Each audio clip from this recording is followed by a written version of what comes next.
Welcome back into episode 75.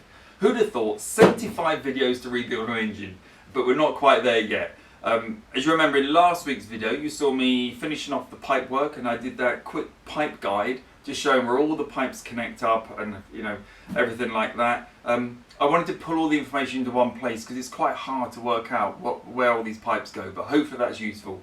In this week's video, I want to focus on just wrapping up all of the last remaining jobs before I can start. That's basically, I've got the HT leads to put on. There's a few tests I want to do on the engine just prior to finally turning the key. A little bit of electrics here, starter motor to connect up, all the fluids and stuff.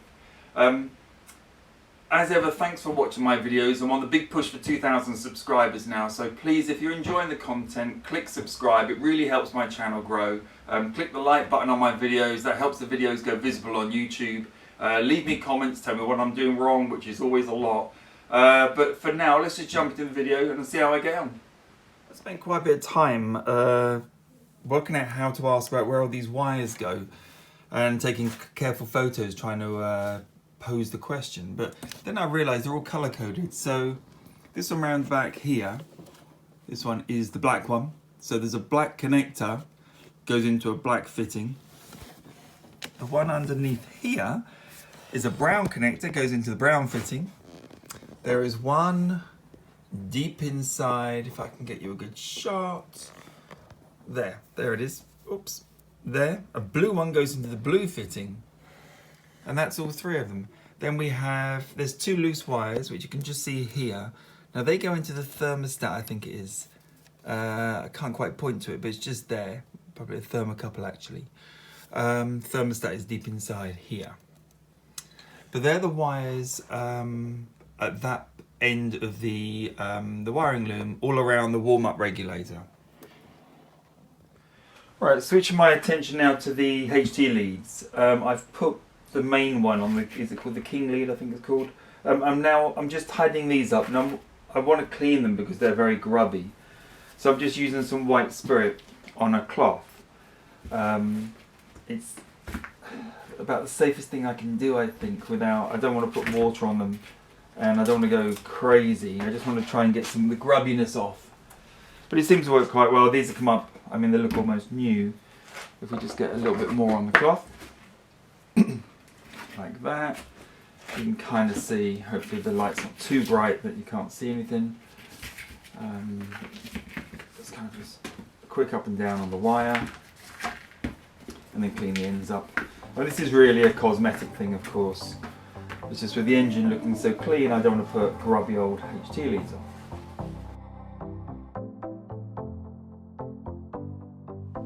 So as I say, I put the King lead in first on, obviously one end on the ignition coil, the other one into there.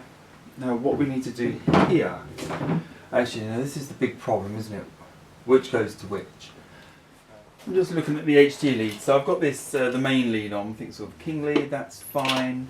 Now what I need to do is work out which connector, each of these cables goes on. So what I've done is I've taken the engine to TDC. I've drawn a line which this distributor arm can only go on in one orientation. I've taken it off and had a look, it'll only go that way. So I've marked down the side of the distributor where that is, what lines up with it. This distributor cap has got a little, if I can find it, there's a little recess there, like a little, there's a, like a dimple, and that fits in over that side. So it'll only go on one way round. So if I just put it roughly where I am so I can show you what I'm thinking. So that's about there. Oops. Somewhere around about there, let's just say. So what I'm thinking then, if I look at my mark, I can look at the firing order of the engine, and knowing that the distributor rotates in that direction, so clockwise, I know that it's one. I'd have to look up the order now, it's on one of these stickers as well somewhere, but let's just make it up and say it's 1, 6, whatever. I could put lead, HT lead 1, then 6, then whatever as we go round. So that's my plan at the moment. So I'm going to pop the distributor cap back on and try out, that's where it goes there, and try out all of the HT leads in the order I think. Right, so I've got the firing order drawn out here. I've taken the engine to TDC, throw some bits off. I've checked the distributor cap and the rotor arm is here. Now it's kind of halfway between the two, these two contacts. The next one it's going to touch will be this one, so I'm going to take that as number 1, and I am going to work through the firing order. So number 1 links to cylinder 1, which I can see is over here. Now what I want to do actually first is do this side, because I'm stood over this side. So if this is number 1, just check my mark. Right, this is number 1, 3, 7, 2, 6, 5. And 5 is the cylinder next to me. So I'm going to take the 5 HT lead like that and pop it. I'm going to put it on. I'm just going to put it loosely on, sort of next to it. There. So on closer inspection, I can see what's wrong with this now. So here is the little marker. I don't know if you can see it. There's a little tiny line on the edge of the distributor there, quite clear. But that is where the rotor should be pointing when it's at TDC. So it's at TDC now, and obviously my rotor. It's quite a nice angle there that I've put the light so it sort of exaggerates the marker there. But you can see the marker and the rotor arm sort of nicely lined up now. If I just pull out, you can see where we are. So that hopefully, I'm going to move my light a little bit. That hopefully now will allow all the HT leads to connect up correctly. Well, fairly typically the camera memory card filled up. Just in case I missed it, I withdrew the distributor completely out. I've rotated it around so the rotor arm matches exactly where the marker is on the side of the distributor there. And then reinserted it back in, pop the cap on, and now all we need to do is, following the firing order, knowing that this is connection 1, connect it up.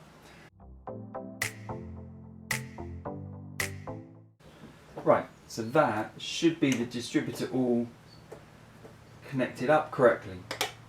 I believe that's correct. So back under the car, turning the ignition, all I can hear is a click, which I think is down here, probably the solenoid. There's no woom woom woom of the starter motor turning, so I thought I'd come on and just check all the wiring again. It's difficult to know which way around, so obviously these go, this is the live feed coming in to the positive post here. This is the one going back out, to the rest of the car. Now there's 2 connectors, there's this one and one on the other side, you probably can't quite see. And there is the opportunity to get those 2 mixed up. I think this is how it was when I took it apart. I was going to go and double check, but that is one option. So I think I'll come under here with a voltmeter and sort of test what voltages there are. Right, let me talk you through my logic to starting this. So what I plan to do then is I'm going to fill it with oil. I'm going to take all the spark plugs out and connect them up to the HT leads. Then I'm going to turn the engine over on the using the starter motor, so connected, correctly. For 2 reasons. One, I want to circulate some oil around the system, so that'll get oil pumped around, get everything lubricated nicely. And secondly, I want to look at the spark plugs and make sure we're getting a spark on each of those 8 spark plugs. Obviously, I'm going to have to earth it against the body, or against the engine somehow. But then that means I've previously tested the fuel. I would have tested the starter motor, checked that it can actually turn the engine, and I would have checked the spark. Now at that point, I think we're ready to put it all back together, put the spark plugs back in, and try starting. Obviously I need to put some water in, so there's a coolant, and I want to put some power steering fluid in, which is automatic transmission fluid, so ATF. I've got a little bit on the side, which I might put in just so that there's enough in there. I think that's everything I need to do. As far as I can tell, everything's connected up. There's a few little bits, like I've got a broken wire down here, somewhere I can't find it now. There's a couple of little bits, but I don't think any of that's going to stop it at least trying to start, which is the name of the game here. The only other bit I need to do is I don't have the gaskets for the exhaust, so the manifolds come down, there's 2 points that they touch the exhaust. I don't have a gasket to go in there, so I'm going to order that now. That'll probably take almost a week to arrive, which means that if I can get all of these tests done this week, next weekend we'll be starting. Right, so the first thing I'm going to do is fill up with oil. So I'm going to undo this. I've not had this open for a while. You'll notice the airbox is still off, it's sitting up on the windscreen. I don't need the airbox on to be able to start, and I want to be able to access the throttle cables and things. I assume I've never had this open. Well, I have had it open, but not in recent months. So we'll pop that on there. And there's just a strainer inside, which is basically a filter. So I'm going to quick look, make sure it all looks okay. Do a bit of tapping out. Pretty sure I cleaned it. A little bit of dust inside there now. Okay, that's fine. And I've got my oil funnel. So the oil I've bought is relatively cheap, 10W40, that stuff, because it's going to last about 100 miles or the minimum basically. I'm going to get the car started, I'll be doing a little bit of moving around here, and then I'm going to rinse it out and put the proper expensive stuff in, or more expensive stuff. There is no point putting expensive stuff in just to flush it out. I really want to get, there's going to be all little bits inside the engine, I think. So that's my theory on that. I think this is about, 2 pots of this was about £40, I think, so it's not particularly expensive.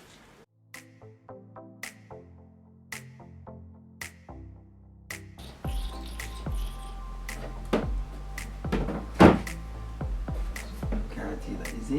Yeah, we're good. Oh, hello. Wasn't such a good idea after all.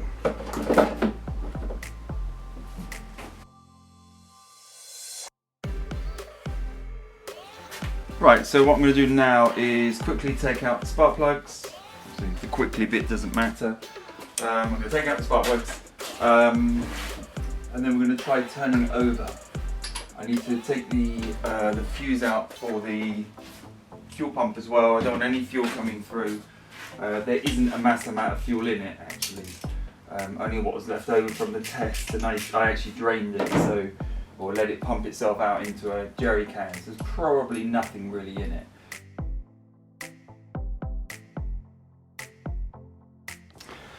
So my sort of wiring over here is a little bit of a mess, I'm not going to lie. I've just connected up the 14 pin and the jump post. I've put the wiring loom in and whatever else was there. And what I want to do now is just have a look at the green wire, which a year ago, many months ago, I hid like this, and I've got no idea, I can't remember what it's like and where it goes. So we're going to get it out gently. Straightforward, unless it goes in this. Ah, okay.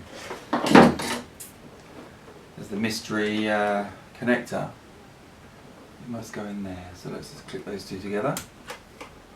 Right, mine doesn't look like it's in the best health ever, but at least it's still together. Right, so turning my ignition key and there's nothing happening at all. I've got lights on the dashboard, but I thought I'd whip out the relay. So this is the starter relay. Pretty straightforward, they're all much the same as the relays. So testing this then, so all we need to do is, if you look on the back, it shows you a solenoid with a 85 and 86 connections, which basically means if you put current here, it will switch, and it'll switch between 30, my eyes aren't very good nowadays, so it says 87A and 87, so it toggles between the two, so 30 will go to 87A, 30 will go to 87.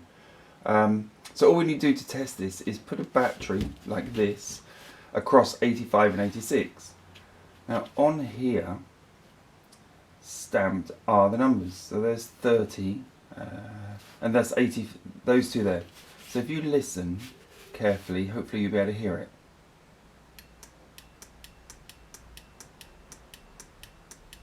That's making a pretty solid click, so that is clearly working. So that relay is fine, so we'll fit that back in the car. So the other thing I'm going to do is, I've put a little bit of masking tape in the back here.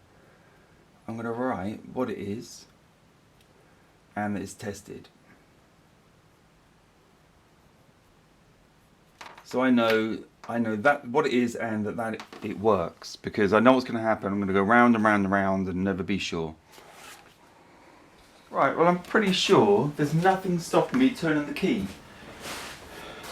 Ah, yes there is. There's no battery in it. So let's get the battery in.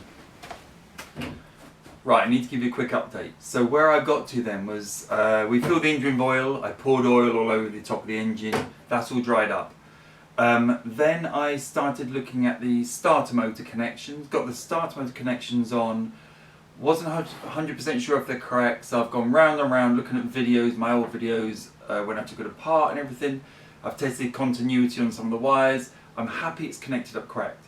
So then I went, I turned the key and there was absolutely nothing with the battery connected obviously. Then I did a deep dive on the starter motor relay, which hopefully I videoed a little bit of.